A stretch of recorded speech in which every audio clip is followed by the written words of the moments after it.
Hi, everyone, and welcome to Venture Matters TV. This is a series initiated by KR Asia. We are a media brand under 36KR Global, covering innovation news in Asia in Chinese, English, and Japanese. Venture Matters TV was launched to provide insights about Asian investment patterns and cross-border opportunities. Through this TV series, we will invite top investors active in their fields to share their opinion on global market trends. So today I'm very excited to house Shao Ning from AngelCentral. She's the partner and chief angel there. Together with her husband Der Shing and fellow partner Huang Shao Ning, had set up AngelCentral in late 2016 as a community-led initiative to facilitate and support angel investments in Singapore.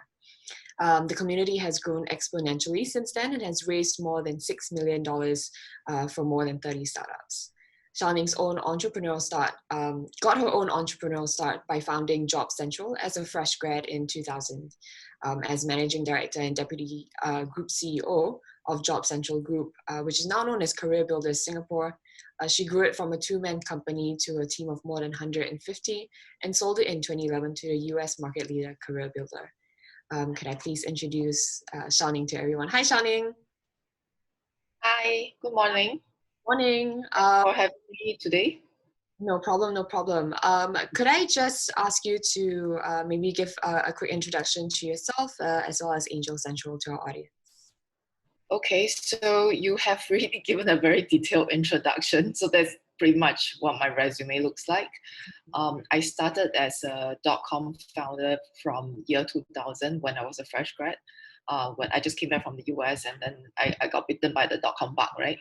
So I started my own business at AngelCentral. So I ran it from 2000 to 2011. We sold it in 2011, but I stayed on to run the business until 2014, actually, technically. So I officially retired from the business in 2014, spent the next 2 to 3 years figuring out what to do with myself. And then during the same period of time, I started working with a lot of startups as advisors, as mentors, and realized the pain point for a lot of startups is actually understanding the investors. And unfortunately, a lot of startups have very negative experiences with individual investors. And that was also the period of time, Southeast Asia, we don't see many yet to have the structured VC as what we see now. But along the way, I actually started the women platform because I really wanted to support women a lot more in the startup journey, in their life journey. But unfortunately, that platform didn't work out. And then, but then we realized that we really speak a very good translation language between founders and investors. And that's why the time I grabbed Lim Der Shing to do this business together. So in 2016, it was actually just a filler project. It's like a hobby that we were doing then. So it was very casual. But in 2018, we decided to formalize it because we realized that the community was growing very fast. And we thought we could dedicate some more resources into running it better. And then we hired people. And then, so we incorporated in early 2018. We hired one headcount to start working with us. And so from 2018 to now, we have grown from 0 members. Community members don't pay a cent, right? But we need it to be a sustainable business. Yeah. So we started charging membership fee. Now we are a formal investment club, about 140 members. About 120 members are individuals. About 20 of them are family offices. Yeah. So that's where we are now. And personally, I invest quite actively. Right now on a so AngelCentral is an investment club where members come together to invest. But on a personal side, from 2011 to now, I've invested in total about 35 companies on using my personal resources. Of these 35 companies, unfortunately, of course, early stage, quite a number have failed now. So right now, about 28 of them are still going well. Unfortunately, during the COVID period, 2 of them have to say bye-bye. But I think that's actually, the founders have to make that decision. It's not easy decision to make, but hard decisions have to happen. Yeah. Awesome. Thank you so much for that elaboration. I wanted to ask, the first question was, what drew you to angel investing particularly? I think so like I shared, one of the key things, so actually it's more like boredom, right? After I got off from AngelCentral side, what do I do with myself? And we, because of our own experiences, a lot of startups have been coming to us for help, this and that. And so we were having a lot of coffee sessions, sharing with founders on what a good founder mindset would be. And then from there, we realized that we became very good anagonists. They have problems with the employees, they have problems with the investors, they have problems with this and that. Then we were just sharing, because the 14 years of running AngelCentral, I think we were one of the few startups during that era that actually survived the whole 10 over years. And those were actually good timing for a good treasure trove for us to use the experiences to share with the founders.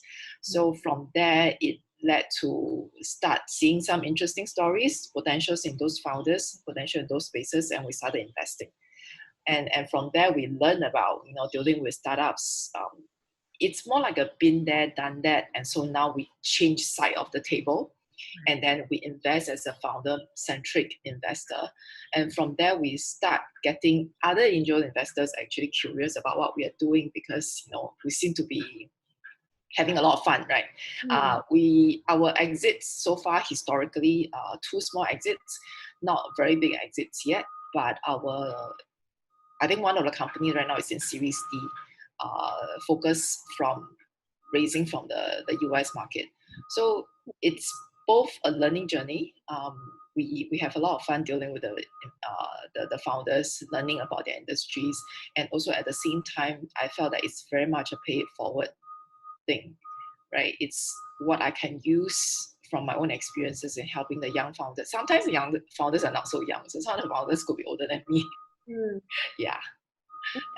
Great. I think that's a very, very interesting perspective, right? Where I think there are a lot of people who say, they want to find ways to pay it forward from their experience. And of course, I think there are a lot of different communities and platforms in which they can do it. But I think for you guys, what I find particularly interesting is that, you guys yourselves are also angel investors as individuals, like you mentioned earlier, right? So you guys have that ground experience of what it's like and how to help new angel investors learn how to mitigate that relationship with early stage founders. I just wanted to ask, I understand that AngelCentral is not just about connecting startups to investors, but it's also an education platform, right, for to-be angel investors to learn about the ins and outs of angel investing. Could you share with us what are some of the first few common misconceptions from these new angel investors? So most people think of angel investing like, you have some spare cash and it's money that you can afford to throw away, and that's why it's exciting. Yes, there is a group of angels who function this way, but if you track them, you will notice that they don't last very long, because startup investing, it's very early stage investing. Typically, it's in the first or second year of the startup's operations. It's very high risk, but the intention is because it's high risk, and that's why there's high reward. So for the angels who really just casually invest because they put in $10,000, $20,000, $30,000 like that, you'll notice that actually they phase out very fast, because very seldom you will see a group that that have the company got bought out by the third year. That's actually very unlikely. But because of the stories you hear from Silicon Valley, or you hear of the unicorn stories from maybe one friend or a friend's friend's friend who actually got a good outcome. So those are actually very rare. So angel investing is not a gambling tool, right? So the reason why we thought it's important to do the angel investing is, first of all, you shouldn't do something you don't understand. And so it's important to really introduce the mechanics or the nuance of angel investing to the market. And second thing is that I strongly feel that investors should see angel investing or startup investing as a different asset class among their portfolio management. So like agents, we like to buy properties, we buy stocks, we buy bonds. And so we will actually split our pie into, you know, different percentage in this. And agents, being agents, we like to buy properties because it's very safe, and then you collect rent, right? But the thing is, the yield from rents in the past 5 years, especially in Singapore, has been really, really poor. It's at best 1.5 to 2%. So people are hoping for the capital gain, but capital gain you need to be patient. But I guess for property you have that fixed asset that's very safe. But actually you should think about further diversification, because this is a new asset group that I think everybody should look at. And the fact is, since COVID hit, I think everybody know that the ETFs or the indexes are all dropping. And the reason why S&P is still doing well is because of the 5 big tech stocks, right? So tech is actually something that is going to be, it's really a very big part of our life. And so if you want to invest, you really need to understand this. But I think for big tech stocks, the ratio of returns is still in terms of maybe percentages, right? So if you really want the multiples of return, it's in this asset class. But because it's high risk, high reward, you really need to have a strategy. You need to have a discipline. And you need to have the rigor of thinking to really understand the spaces you want to go in.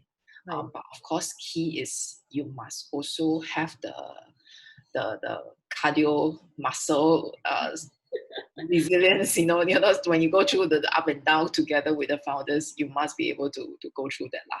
Yeah. So education is actually very important. And actually, the third one, I think I forgot to mention just now, the VCs in this part of the world are actually focusing onto the Series A and beyond, because the mathematics of VCs actually makes more sense there. So in a sense, there's coming up a gap in the early stage funding. But the thing is, we all know that Google, IBM, they don't happen overnight. So in order to help the businesses get through the early stage of growth, angels are really very important to come into play. And a lot of angels actually, because you're a person, not just the check that you have, but their personal experiences, the personal network, the personal working background and knowledge that you have, are actually in a very good position to help the startups. But which are the startups you want to help? You have to have that filter yourself. Right. Yeah.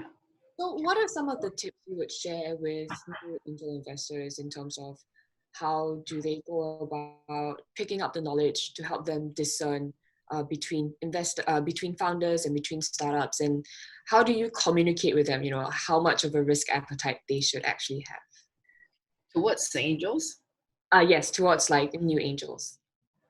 So I mean, personally, come for our workshop because we run a workshop once a quarter. So our workshop is actually a 4-hour workshop that really, so we will assume that the investors will come to our workshop already have basic financial investment knowledge. So we expect you to know what is IRR, we expect you to know what is ROIs, all this basic terminology, right? And maybe some basic idea of what early stage investment is like, what does a VC do, how should you see a VC working versus your own direct investment.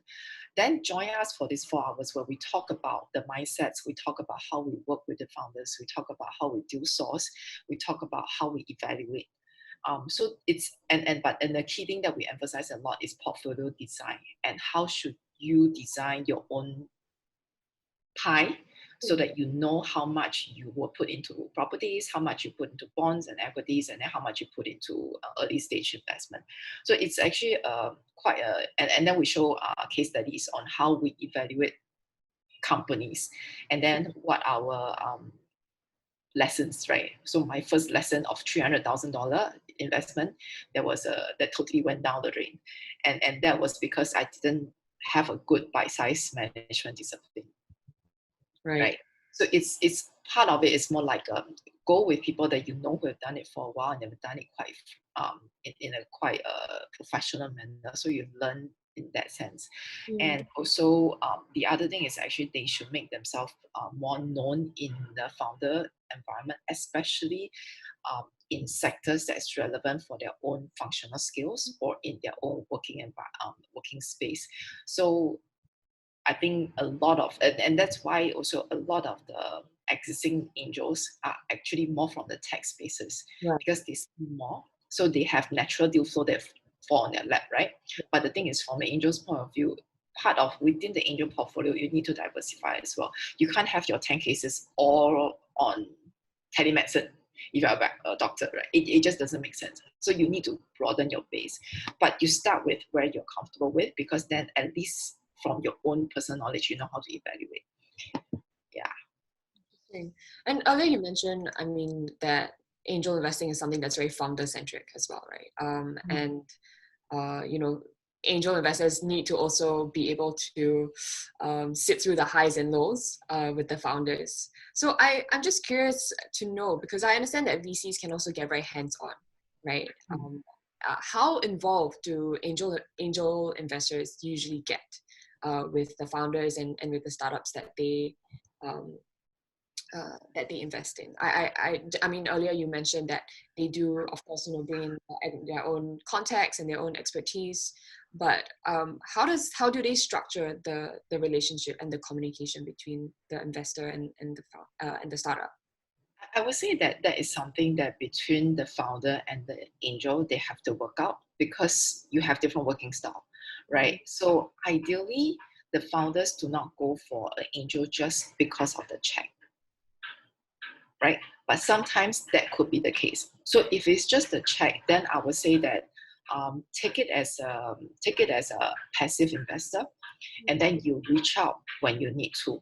But from the angel's point of view, I think we also need to have a realization whether we are a smart check or a dumb check. So there are some founders who will say that, can you sit on my board?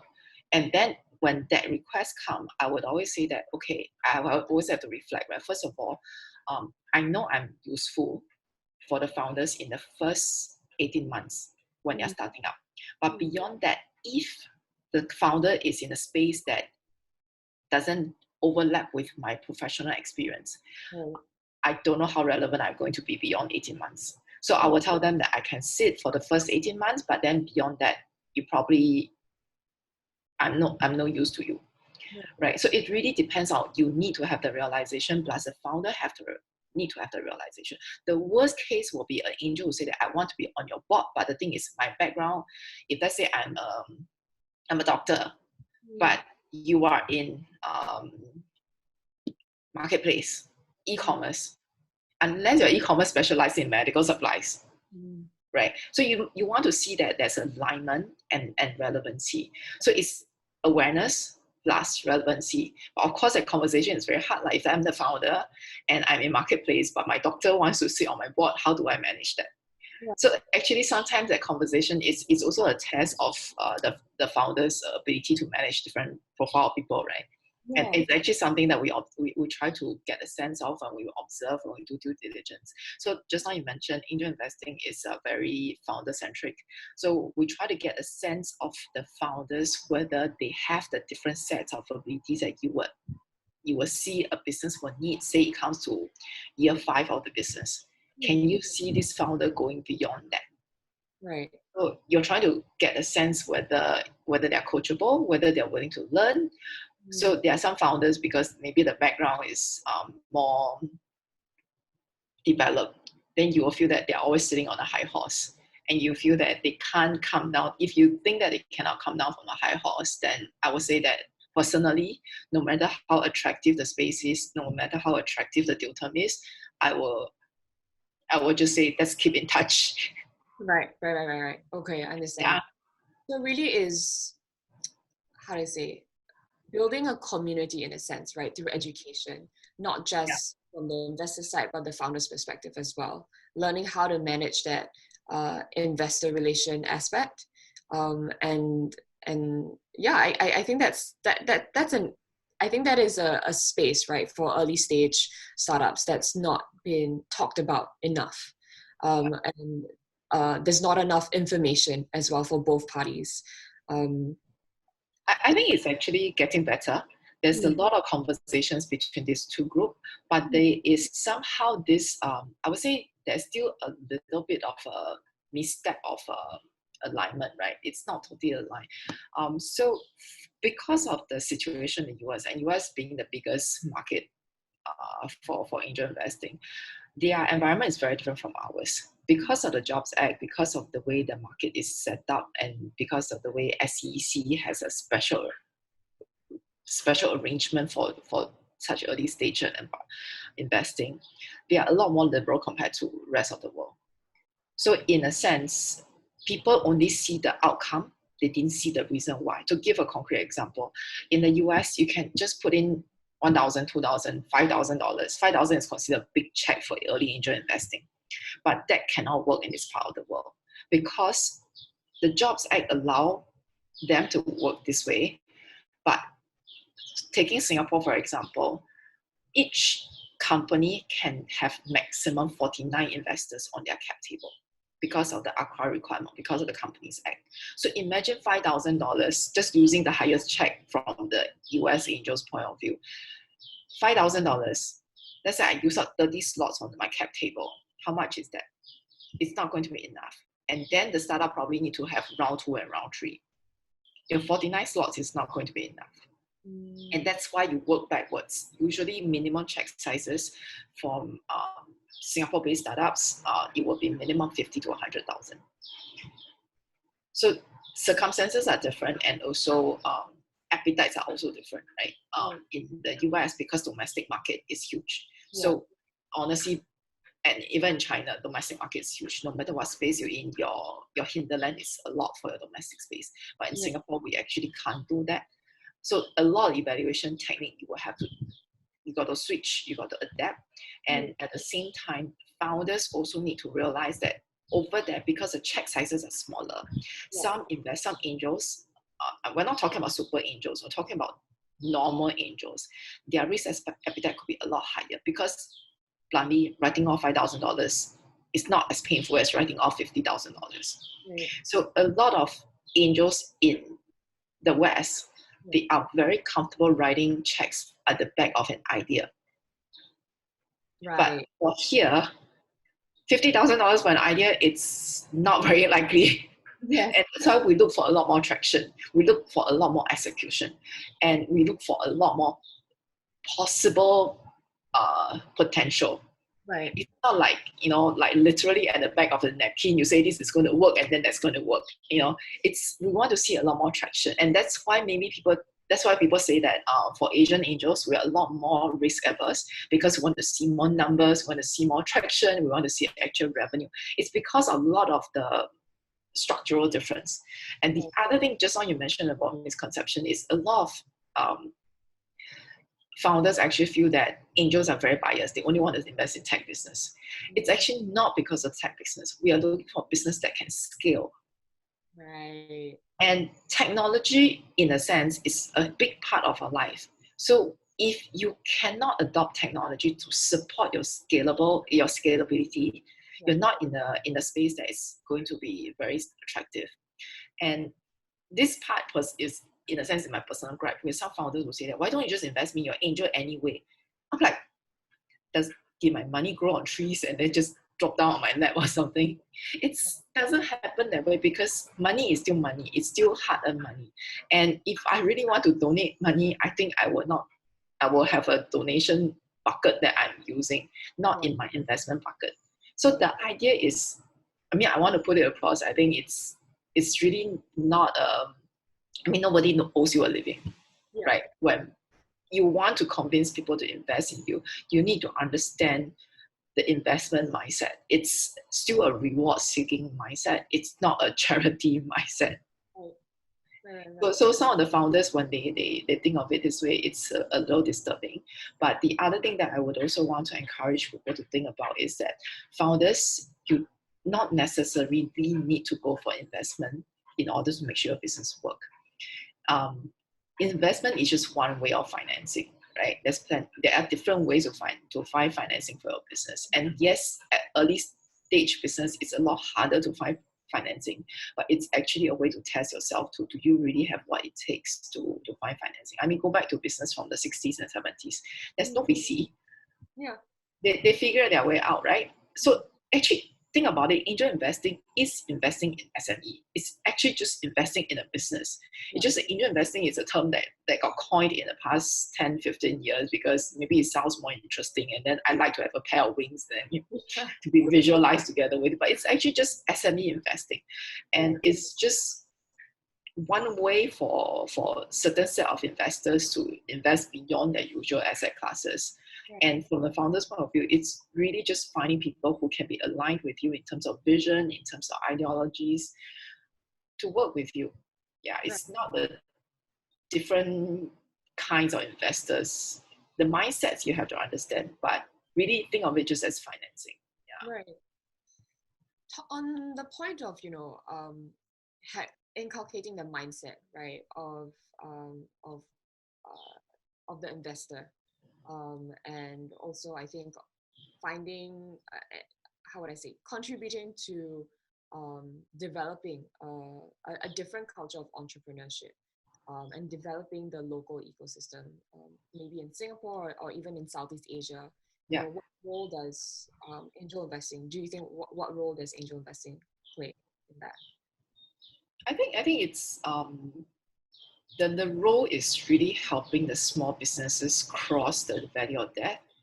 Um, first of all, founders need to realize that I think people who has crossed the chasm to take the leap of faith and become a founder, they have hopefully they've gone through a lot of soul searching and understanding of what it means to their personal life. Because like I always share with some of my those people who are trying to explore this, it's a very personal decision and it can get very emotional because you're devoting a lot of you into it, right? But end of the day, when you're talking to investors, it's still a professional decision. Whether I want to invest in the business is very cold calculation, Yeah. right? And that I mean personally, I look at least 10 deals a week. It has to be a cold calculation. But the thing is, to these 10 founders I'm talking to, it's a very emotional process. So you need to be able to segregate that part and understand where the different stakeholders, the different parties are coming from. It's not an easy process, and you need to have more individuals, especially the experienced, knowledgeable industry veterans, to have this mindset to understand this, to help groom this. The world is in such a place. I mean, right now with COVID and everything, it's very uncomfortable, and there's a lot of unknowns for everyone. So all the more that we want to encourage people to have that self-awareness and to realize that, if I decide to become a founder during this period of time, how would the investors see me? How would I see myself? And is this really a good option? And COVID-19 is not, it's different from SARS, that it was a very Asian-centric thing, or it's very different from MERS, it's a very Middle East thing. This is a global situation. And to have the mindset of, I want to take charge of my life during this period of time, I think it's great. But is it a realistic time frame? Is it a realistic environment to start a journey? I think everybody should have their own steps to go through to really understand that part. Interesting. I think there's, hearing from what you said earlier as well, right? There's a lot of dreams out there. I think that that they also think that angel investing is a little bit more charitable in helping them to support their dreams. But maybe some of the early stage founders also need to inculcate some more logical, I would say maybe more realistic aspects to the way they perceive, running their business or starting their business and pursuing their dreams. Do you think having that mindset will then also sort of help them cope with the idea of potential failure? And even if the startup also doesn't work out in the end, would that help them also get back up on their feet faster and maybe find a new dream to pursue? I think definitely. I think there's really no shame. So the VC environment has this phrase, right? Grow big or go home, right? It's so on one hand, I agree, because from the investor's point of view, that's what investors are looking for. But if I switch to the other side of the table and put on my founder hat, then I feel I would. So honestly, the first time I heard that phrase, I didn't like it. Because I think that a couple of weeks ago, there was this article online by somebody sharing about this so-called the zombie startups. Basically, yeah, and zombie startups or lifestyle business, it actually trigger a lot of founders in a very negative way. And I think because that's how the VC scene see it. But from a founder's point of view, it's very it's not encouraging. In a sense, it's a bit of derogatory to call it this way. But I personally, I feel that there's nothing wrong. It's just that bear in mind, I mean, become a lifestyle business, or your business generate easily $100 to $200,000 for yourself a month. Think about it. Taking home $100 to $200,000 a month for yourself is actually a lot. Yeah. Right? But it's not something that depends on the space. It's not something that VCs are looking for, because it doesn't give them the 30x return. But for yourself and for your family, is that a good income? Right. So you have to segregate that. Don't worry too much about, how the VC scene see it. I mean, see it from your point of view. So we get caught by some SME founders. They feel that, I'm making this amount of money and I have like maybe 5-10 employees and everybody is decently paid, but I'm trying to get funding to grow. And then the thing is, VCs are not interested, angel investors are not interested. Then why are they not interested? Then my question is, why do you want to fundraise? You are actually doing well on your own. You are, why do you want to disturb in that sense, right? Because the thing is, and besides, if you have the profit, maybe you want to set aside the profit for the next 6 months and invest in what you intend to do. Yeah. And that is going to be a better way for you to control your journey and your life. And then you don't need to listen to this other person who may not really know your business. Right. Reinvesting in yes. And then from there, if let's say you really got traction, you can go into the second geography or a third geography. Then your voice will be very loud at the investment table. You're not the beggar, right? You're not the one asking for things. So fundraising is not a fun journey. I mean, I'm glad I never really had to go through that as a founder, because I just cannot imagine forever asking people for money for cash flow, right? But the thing is, so sometimes founders get caught up because of all the sexy stories that you read on the media. It's like, my business is profitable. Why don't anybody want to invest in me? But the consideration is very different. So don't get caught up by the glossy, nice stories. Really evaluate the situation based on your own situation. Do you need it? Do you not need it? But of course, if you're cash flow strapped and you're trying to go fundraising, then not good luck. Yeah. Okay, interesting. So then I would like to hear from you as well. What do you think these young founders and entrepreneurs, what do you think they need to learn more about early stage funding? Earlier you obviously mentioned that one very big information gap present is having that investor mindset, right? Could it be also things like learning how to conduct discussions and negotiations with potential investors, or managing their own expectations, right? Like you mentioned. Yeah, I think managing your own expectation and having that awareness and understanding and appreciation of what the investors are thinking about. So just very quickly, right, to help the founders who may be listening, the 4 categories that we look at when we evaluate business is, first one is founders. Second one is the context, meaning the business opportunity, the market they are in. And the third one is what execution done to date and how long did it take you to get there. And the fourth one is on deal terms, right? So these are the 4 categories that we look at when we evaluate a business. So maybe you can think through, try to put yourself in the shoes of an investor and look through these 4 categories. Are you satisfied with what you have? And can you communicate in a way that people who are hearing it just for maybe second or third time really understand your business? And so this is one trick that I use on some founders, that I will ask them, would you invest in your own business? Then put yourself as an investor, and would you invest in your own business? And then you probably will get a sense of where you are.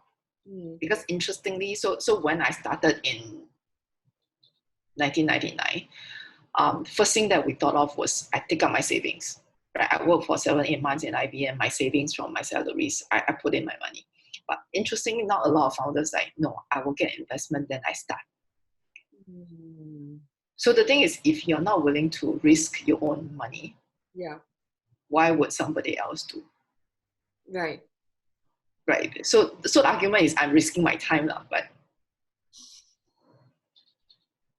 you Interesting. know, yeah, Yeah, I see what you mean. There's yeah, a little bit of the founders themselves are cool, right? more Yeah. adverse than the But investors. let's say you put in half of a saving and you have family obligations, your kids to feed, then people understand, right? But the thing is, if you're saying, no, I'm not putting in my own money, but you put in money, then I think it's very awkward. You're not confident enough in a sense. You're not backing yourself in a way that is helpful. So correct me if I'm wrong, right? But I think my impression is that, let's say within Singapore's ecosystem, right, there are a lot of different ways and a lot of different platforms, programs in which founders and entrepreneurs can take part in and get some form of funding, right? For example, government grants, you have like different accelerators and incubator programs as well. There's a lot of help there, right? And then aligning that back with what you just said about founders needing to also put themselves in that uncomfortable position to really drive that, I guess, hunger to make the business succeed. Do you think that having all these, the easy access to all these programs and government grants is more detrimental for building a more robust entrepreneurial ecosystem and entrepreneurial culture in Singapore? I definitely think all these programs are good. I mean, thinking back to my own days, right? I seriously, we couldn't get anyone to help, right? We really figure ourselves way out.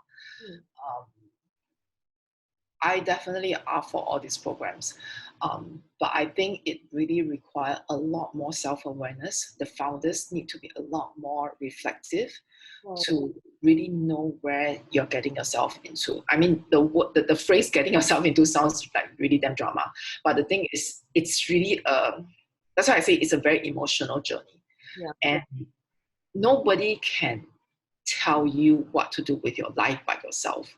So if today, because of all the programs, it's sexy, it's exciting, and in a sense, your risk is being cushioned, right? So that's great. Go and explore. But if you do not have if you always have the backup plan, I mean, put it bluntly, for a lot of founders, we know that they succeed is because they have no backup plan. Right. They don't have plan B for their career for the next 5 years. And they were willing to give it a try and try and try until it work. But some, you can see that, oh, if this one doesn't work, I'll just go back to this and that. Nothing wrong. It's your life. It's your planning. But the thing is, then from assessment point of view, remember my first category that we look at is the founders. While we know founders will plan to have safety nets so that their families are looked after, their daily are looked after. If you have a safety net in your career option, chances are the amount of rigor that you put in to make sure your business survives is just not going to be as deep, and you're not just going to be try that hard. Right. It's a fine line, right? So in a sense, I like all this program because it encourage more people to try.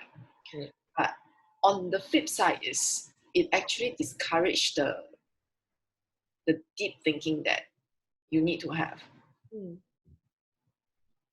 Because the first 24 months, so this one actually a lot of my founders laugh. People say that the founding journey is like sitting on a roller coaster, up and down and all this thing.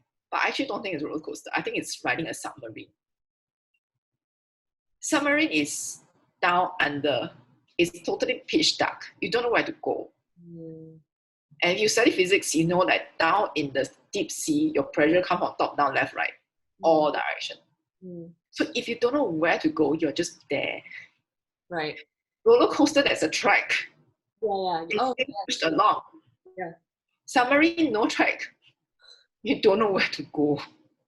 It's the big ocean. Yeah. Yes. So it's actually a submarine ride you're getting yourself into.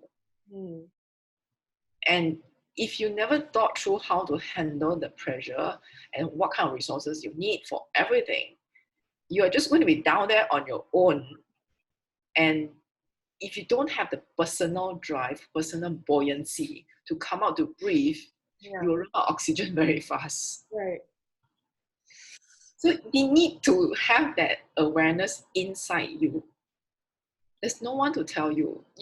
And besides, no matter, like, I know I have a market reputation being a motherly angel, right? I'm like very friendly with my founders. But the thing is, no matter how well-intentioned, how well-meaning I am to my founders, I can have meetings with you forever. I can sit beside you when you're doing work. If you can't find it inside yourself, there's nothing I can do. Yeah, that's fair. So a lot of investors will say, I can brainstorm, let's brainstorm out of this thing. But if we can brainstorm, but if you cannot execute, you cannot bring yourself to execute. You cannot bring yourself to take up the phone and dial the number. Yeah. Because a good investor will not do your work for you. The day if an investor going to step into a work, I think the CEO needs to be written off already. Yeah, I get what you mean. Yeah. So it's inside you. So no matter how, so the programs are there to help, to help nudge you, to help you explore. But end of the day, it's still the founder. So do you think then that there is like a certain type of person that can be a successful founder? Or is it something that people can grow into? It depends on the person. So for us, of course, there's certain traits that we look out for, right? But the thing is, so I used to be a career professional. I used to be a career coach. So you can see that values don't change, but skill sets can change, mindsets can change. But the thing is, what I'm looking at now, can I tell what this person is going to be like in 3 years' time or 5 years' time or 10 years' time? I can't really tell. So on one hand, of course, as an angel investor, I would love to have a recent assessment profile test that can tell me which is the best guy that suits the founder profile. But a lot of time it's really just pattern recognition. It's through interaction with them. Are there any obvious blind spots that we think that the founders have? Or, we can see from his track record or her track record that, they in times of difficulty, in times of situations, they have skill sets or soft skills or the awareness that can help them. Definitely there are certain traits that are more prone to succeed, but I would say that is still, in Chinese we call it the 天时地利人和, right? You can have the best skill set, but then if you launch 1 month before COVID, you're also in a tight spot. So it's really 你的地利不见了，你的天时也不见了，要怎么把它抓回来？ Then that will be insight. And personally, I would say there's also a lot of luck involved. Like luck in terms of who are the founders what are the co-founders you have, what are the space that you chose. Like personally, I had no idea how I got into jobs. Jobs is a positive cash flow business. I wouldn't know, right? Seriously, as a fresh grad at the time we choose a model that we could understand. Yeah. So some stuff you can control, some stuff you can't control. But of course, as founders, we want to believe that we control as much as we can control. And then we make sure that we push for things to happen. Right. You must put in the effort. You must put in the rigor, the thinking. So I keep using the word rigor because it's really it's not literally the work that you do, but it's how much you thought through and how many steps ahead that you could plan for things to happen. Right. Yeah. So I think one last question, right, to wrap everything up, and I think maybe also take us to a more hopeful and positive direction as we end this episode. Yeah. Could you share with us like a sense of, how much room do you think there is in the local ecosystem for angel investing, both in terms of the growth, in terms of the numbers of early stage startups, in terms of people trying to start new businesses, as well as new potential angel investors who are interested to learn more about the ecosystem? Do you think you've seen like a big increase in both in the last couple of years? Okay, so I'm still a businessman end of the day, right? The reason why I converted my hobby into actually a community and then become a business is definitely because I see a potential here. Otherwise, I wouldn't waste my time. Right. I wouldn't waste my effort to build a platform, to build the resources, and to design the curriculum. So I definitely feel that there's a space. And I'm not that altruistic to say that this is just going to build the ecosystem, because there is potential in this space. And I think Singapore being one of the highest GDP per capita environment actually has a very good potential, and we are like the little red dot that draws a lot of resources and eyeballs to this part of the world. So definitely there is potential. It's just that it's still a high risk area. So we need the angels to come in with the eyes open. And so right now I feel that in the next 3 to 5 years is really the time for the ecosystem to grow. Because on the startup side, we have really, really strong startups coming in nowadays. Especially now we have a lot of deep tech places that is drawing the high talent. I mean, bluntly speaking, the time when we came out to do business in the early 2000s, I think a lot are very rare to have really mid-career coming out with a whole baggage of experience and stuff. But now it's really a different scene. The quality of founders are so good, and good people are willing to take risks. I mean, even bluntly speaking, you're from Singapore system where scholars quitting their career to join this, right? So you see the caliber of founders coming in. So definitely there's a lot of potential. So we need the angels to play catch up. We need the investment money to play catch up. And in a sense, VCs, because, so this is a bit more on the VCs mathematics, right? A lot of VCs now, because of the fund round that they're going to the 50, 100, 200 million dollar fund size. So because of that, they will actually also ban with issue. They will prefer that the check writers are your institutional money, because then the minimum check can be 1 million, 2 million, 5 million dollars, which is very rare for individual angels. So VCs that is more A to beyond will not be comfortable. They will prefer to take bigger checks. So for angels to actually deploy your money, the VC route may be a bit more expensive. So you need to learn how to deploy your own money. So that's why in the market, they have more and more angel clubs coming out. So you need to go around and really get a sense of which are the angel clubs that is aligned with my own investment philosophy. So that is actually the part that you got to do a homework and see which are the groups that you want to go with. So AngelCentral, one thing we advocate is really understand what angel investing is about, and where possible, we syndicate and invest together as a group, because through syndicates, you bring down the check sizes. And so you help the angels. Let's say I set aside $100,000 and $150,000. So remember I mentioned just now, from startups, they want 50 to 100K minimum. So if let's say I set aside 100K a year, I can only write 2 checks. But if you draw a syndicate where we bring the check sizes down to 20,000, now my 100K, I can write 5 checks. But ideally, these 5 checks you write after you go through at least 30, 40 deals. You don't go through 6 deals and write 5 checks. Right. So actually, for every check that we write, we see at least 20, 30 companies behind. Right. Yeah. So it's actually quite tedious. It's actually quite time consuming, and you have to know how to, not just reading the founders, you got to really Google the space they're in. So like this morning alone, I was talking about telemedicine and underwater robotics. And like my mind is like, you have to really be comfortable with that, and you must enjoy the process.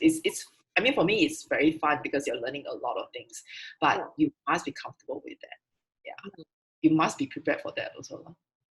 Eyes wide open. Definitely, there's a lot of opportunity, and it's so to be a good angel, honestly, is you must have the financial preparedness, and at the same time, you must be prepared to do a lot of research. And because it's a learning journey, so you're learning on your own, you learn through the founders, and at the same time, you must have the temperament to deal, in a sense, coaching some of the founders. Because some people don't have the patience. It's like, I tell you to do this, you don't want to do, then never mind. I just don't appear at the next meeting, that kind of thing. But is that the way to help your money grow? It doesn't help, right? Right. Interesting. Okay, awesome. Thank you so much for all your insights, Shao Ning. I think I personally enjoyed this conversation a lot. There's a lot to learn. I think in the early stage startup space, and with angel investing, of course. So I hope everyone as well found today's session very valuable. And stay tuned for our next episode on the 24th of Thank you. September, same time with Dr. Finian Tan of Vickers Venture. Thanks again, Shao Ning, for your time. That was Take great. care. Thanks. Bye.